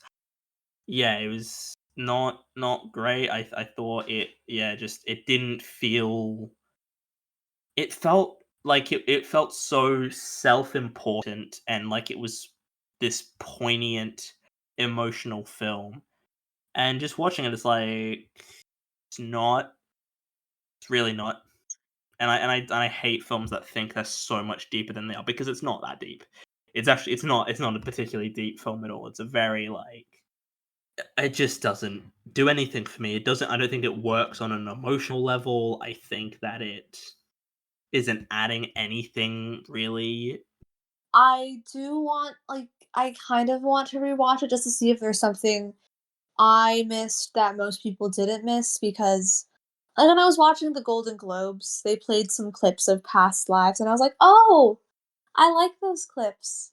Those clips made me feel something that I didn't feel during the film. So maybe I just wasn't in the Mm, right headspace, but yeah. as of right now, it's my second least favorite in the lineup. I'm just not really a fan. It didn't do anything for me. I Mhm. think it's better. Maestro's better because I at least liked Kerry Mulligan's performance in it, even if I like Kerry Mulligan was like at least giving a decent performance, whereas I don't think anyone was really in past lives. And I'm glad it got snubbed in director, got snubbed in the acting categories because it didn't deserve those nominations, and it didn't deserve picture or screenplay, to be completely honest. But I expect the Oscars quite. Yeah, I give it a 5. I don't have any desire to revisit it. Yeah, I gave it a 6. I have a little bit of a desire to revisit it, but I also would just rather watch something else, so I probably won't. Yeah, and then we move on to the final nominee. God, I'm getting tired, but we're nearly done. We've got The Zone of Interest, aka the Woo! best film of the year and the best nominee by a long shot. Well, not by a long shot, but it is the best film of the year. Yeah, I mean that's like my feelings out very immediately. It's the best film of the year for me. Yeah, I thought it was great. It was an interesting time when I saw this because I went to the cinema. I go into what I believed was because the email that I got the tickets on basically was like this is like the cinema you go to. I go in, I sit down with my friend, and there's ads start playing, Anatomy of a Fall, Priscilla, and then there's an ad for the Zone of Interest, and I'm like, that is an interesting choice to have a trailer for a film I'm about to watch. And then the film starts, and the opening shot. There's like a couple of Asian children. I'm like, that's not the Zone of Interest, is it? And then I'm like, yeah. So I go out, I go down to like the ticket desk, and I'm like, hey, thought Zone of Interest was in that one, and he's like, no, it's actually not cinema there. So I grab my friend, we walk in, and the way the cinema was, there's like steps you have to walk up to go in. And I look up, and it says on the screen, and you could see like half the cinema screen, and it says the Zone of Interest. I'm like, gosh, shit's like about to start. And then me and my friend sit down, and then the screen's black for 5 minutes, and I'm like, hmm. And I'm like, is the projector fucked? And then the movie starts properly. I'm like, oh, that was on purpose. Interesting. And it was also annoying because I could hear next door Beyonce's Renaissance concert film was fucking blaring. And I was like, oh, well, this is a bad. This is very. It's like all those people had that. And they're seeing Killer to the Flower Moon, and I could just hear Taylor Swift's errors to it. I'm like, well, this isn't how I want to feel watching a film about the Holocaust. Is just Beyonce music blaring in my ears. But I didn't let that affect my feelings. I thought it was a very, very good. I do feel similarly. I really, really loved The Zone of Interest. That was genuinely one of the most horrifying and harrowing experiences I've ever had, like film wise. I was just, and I think like what's so scary about The Zone of Interest isn't just like how mundane it is, just how they let atrocities just happen as they go about their daily lives, but Mhm, also how like similar it is to what how we go around about our lives today. Once I made the realization that what this family was doing I could relate to, I'm like, "Oh yeah, this is like my family." I was just in total horror for the rest of the movie and also for the rest of the night. I was mhm, like there like right after I saw The Zone of Interest, I was just walking around the like theater with like a blank expression on my face. I looked empty and like some theater employees asked me if I was okay. I'm like, "Yeah, yeah, I'm just waiting. I just saw The Zone of Interest, you know?" yeah, it's a hard film to really like. Yeah, it's not like it's a film I can recommend to anyone because of what it is, but I think it is a film worth seeing. I think that it has there's just so much about it. I think it's an incredibly well made film. I think the camera I kind of like that the film just sort of leaves the camera static for a lot of it, and you just sort of move in and sort of characters move in and out of like I actually like that. I thought that's a good I actually don't think that's a bad I don't know if gimmick's the word, but I don't mind that as a an artistic choice. I think I genuinely just was fully on board with basically everything The Zone of Interest was doing. What Jonathan Glazer was, like, cooking up, I was eating from the palm of his hand. Yeah, I thought the just the sound design and the score, it's such a it evoked something truly quite horrific, like just those scenes of that family just living their normal life, and you can just hear people screaming, and you can hear people like them working. Like it's a quite unnerving. Like it's very unnerving because it's like, oh, this is just like yeah, this is it's a hard watch. It really is.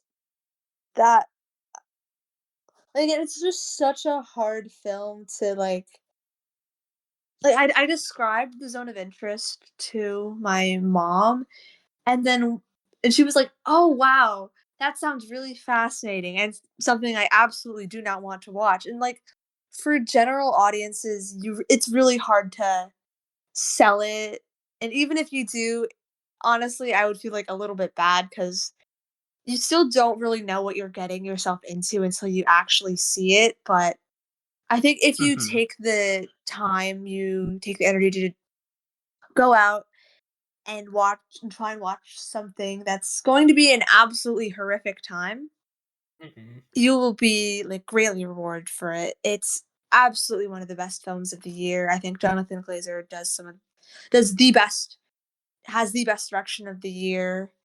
Yeah. Like this isn't really a film that's been getting a lot of praise for the performances, and fair enough, they're not like amazing performances, but I still think they're all pretty solid. Sandra Hüller, I really enjoyed in it. But I think yeah, it's a film that it's a film that's it's more yeah to it's not really again a performance heavy film. It's not really focusing on performances. It's more of a film to explore sort of these themes and ideas, and I really like that. How did you feel about the thermal imaging at a couple points? I fucked with it. I thought it was cool. Again, I genuinely just everything that the Zone of Interest did, I thought it was really fascinating. And, like, it looked a little bit weird initially, but once I got past how, like, kind of weird it looked, I was just really grateful every time we got it, because I thought Hmm. it was really interesting how you have, like, the one bright spot of light in this dark, dark film. Like, you Yeah. can't even see what they're doing, you can only see them with this, like, thermal imaging and whatnot. I Hmm. thought that was really well done, and it made me a bit emotional, if I'm being honest. I think that I didn't really know much about because honestly, the marketing for this film was kind of there wasn't much. I saw like there's that one shot that's like the very beginning of the film, which is just like that family at that picnic. But yeah, it was a film that I really didn't know much about. So I like the when a camera just sort of stays static. I was like, oh, okay, that's interesting. But I thought it was fantastic. Yeah, it's one of the best of the decade, I'd say. It's well up there for me. It's the best of the year. It should be winning Best Picture, but it won't be. I think it's a really. I think it's a phenomenal film, and I give it a very firm 9 out of 10. Yeah, I would give it a 10 out of 10. I just absolutely adored it. My second favorite of the year and my second favorite of the lineup. Before we wrap up, just gonna go through quickly and give my full ranking of the 10 films for those of you who are interested. So starting from the bottom and working upwards. So number 10, Past Lives. Number 9, Maestro. The Holdovers. Killers of the Flower Moon. Anatomy of a Fall. Barbie. Oppenheimer. Poor Things. American Fiction. The Zone of Interest. All right.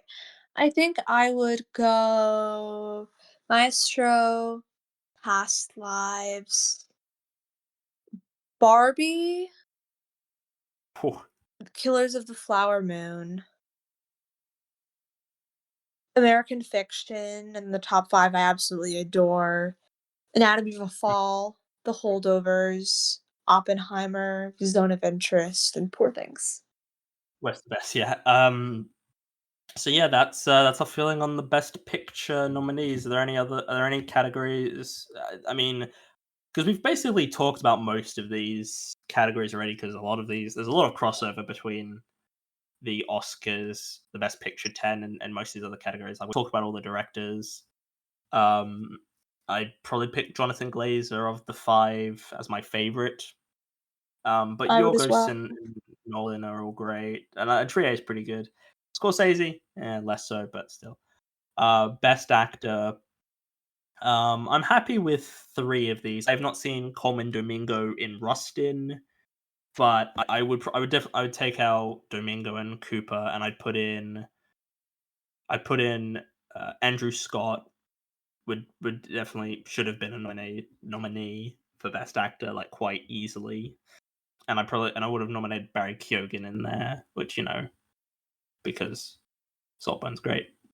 Koji Yakusho would like easily my favorite in Best Actor. He steamrolls this for me, but he's not here. So, my favorite I also liked Andrew Scott quite a bit. I think he would have been a deserving nominee. My Mhm. favorite here is definitely Paul Giamatti. I think he deserves to win. I would also be happy with Cillian Murphy winning. I don't. I really like Jeffrey Wright's performance. I do think he's the by far the highlight of American Fiction. I just don't think it warrants a win personally, but he's really great in it. Mhm. And then yeah, best actress Annette Bening and Naiad, which you've seen. She's really bad in it, but she's also hilarious. So I'm like not even upset she got nominated. I just think it's so funny. Lily Gladstone in Killers of the Flower Moon. We've talked about this. Sandra Hüller in Anatomy of a Fall. Carey Mulligan and Maestro. Emma Stone. Poor things. I'd take out Carey Mulligan. I'd put in Natalie Portman. I'd put Margot Robbie in for Barbie, and then I don't know who my fifth would be because I can't think of like a fifth that I'm really standing behind. My top three is all here. Emma Stone, my favorite. Sandra Hüller, love her. Lily Gladstone would be super deserving. Carey Mulligan, I'm fine with her nomination. I would also be fine with her snub. Annette Bening, as I've said, she's terrible, but she's also really funny. I think personally, the snub for me, it's not really a snub because she had no chance of happening, but Alma Poishji in Fallen Leaves, she's really fantastic in that. I think she should Mhm. have been nominated personally. Yeah, honestly, oh yeah, Natalie Portman, yeah. That would be my Yeah. 5. Also, shout out to Kaylee Spaney for Priscilla, she's great. Yeah, I got supporting actor, probably the strongest category this year, honestly. I think supporting actor is Oh, pretty. It's a pretty. a supporting actor hurts me, actually. There's, like Um, I don't know, I'm not super high on well, not that I'm not super high, it's just the emissions. The emissions hurt my soul, but yeah.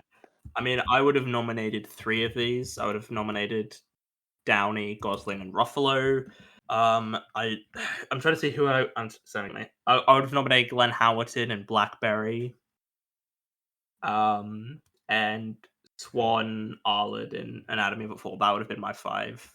yeah, I like it's solid, like, performances wise, if you just ignore who wasn't nominated, it's like, it's solid, but I only would have nominated Ruffalo out of these, I think. And, Oof. like, my personal supporting actor lineup would be something like Mila Machado Grainer, Anatomy of a Fall. Then we have Dominic Sessa for The Holdovers. Then Mark Ruffalo, Poor Things. Charles Melton, May December. And for the Hmm. fifth slot, honestly, might go Willem Dafoe, Poor Things. I really liked him in that. And best supporting actress is, so I literally would have just nominated Divine Joy Randolph, and that's it.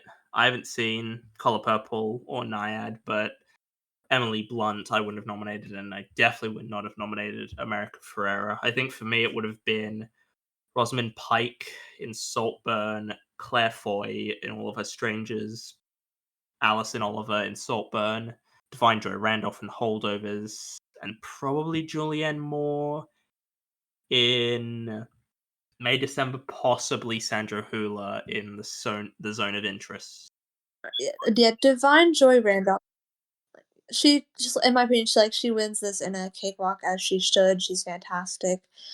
I think my personal lineup I would do okay, Divine Joy Randolph, The Holdovers, Julianne Moore, May December, Rosamund Pike, Saltburn, Sandra Hüller, The Zone of Interest, and Sally Field for 80 for Brady. So yeah, original screenplay. We've talked about all of these except May December, but then it's None of the Fall, Holdovers, Maestro, May December, Past Lives. I think I'd go May December.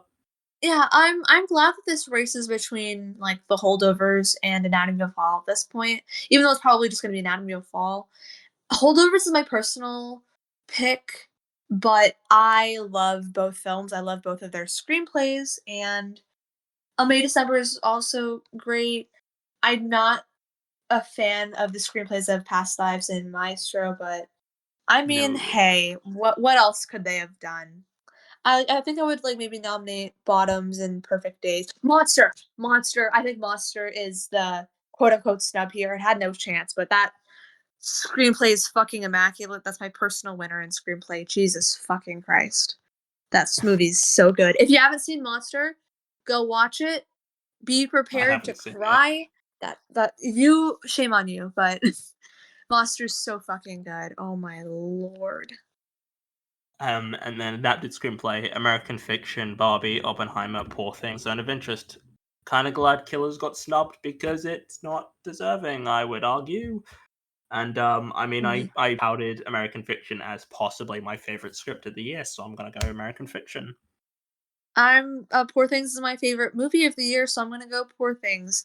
I don't even think there's like a snub for me here. Maybe I would like, I guess, quote unquote snub. I would maybe take out Barbie and put in Theater Camp, but like it's a good ass lineup. I'm I happy with it. I would have. I think. I've got 4 out of 5, but I've got Blackberry instead of Barbie, so. Hmm. But yeah, it's a good lineup. And then to round us off, animated feature. Um, I've seen 3 of these. Elemental is fine. I gave it a 6.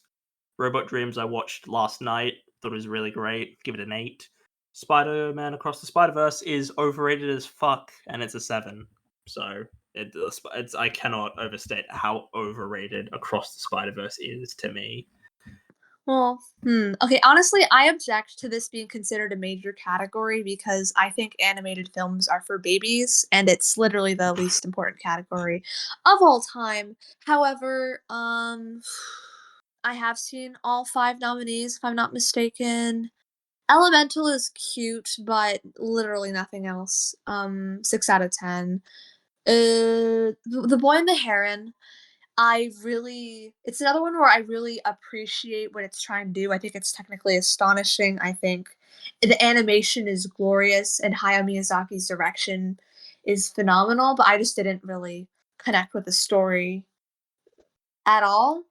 But I respect the shit out of it. 7 out of 10. Robot Dreams is really cute.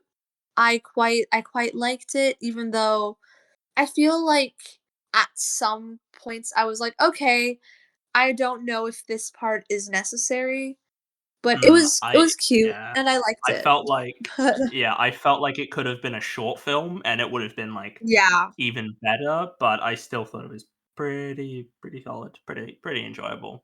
Yeah, it was pretty enjoyable. I'm really happy it got nominated because like come on, in what world is this not a way cooler nomination than like I don't know, the Teenage Mutant Ninja Turtles movie, which is a good movie. It's cute. I liked it. But like it comparatively it's like an I don't know, it's like an indie film.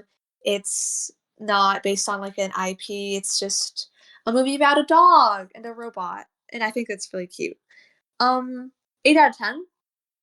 I Mhm. really liked Spider-Man Across the Spider-Verse Part 1. I have like plot issues with it, but I had so much fun in that theater, and I thought it was fantastic. I would I would give it a I'll give it like a solid. I don't know if it's an 8 or 9 out of 10 for me because I'm trying to be less.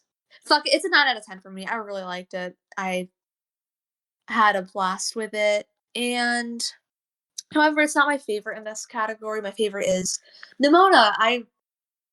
It's just like the most me core movie ever. It's so freaking cute and fun and like kind of stupid but in a really lovely way.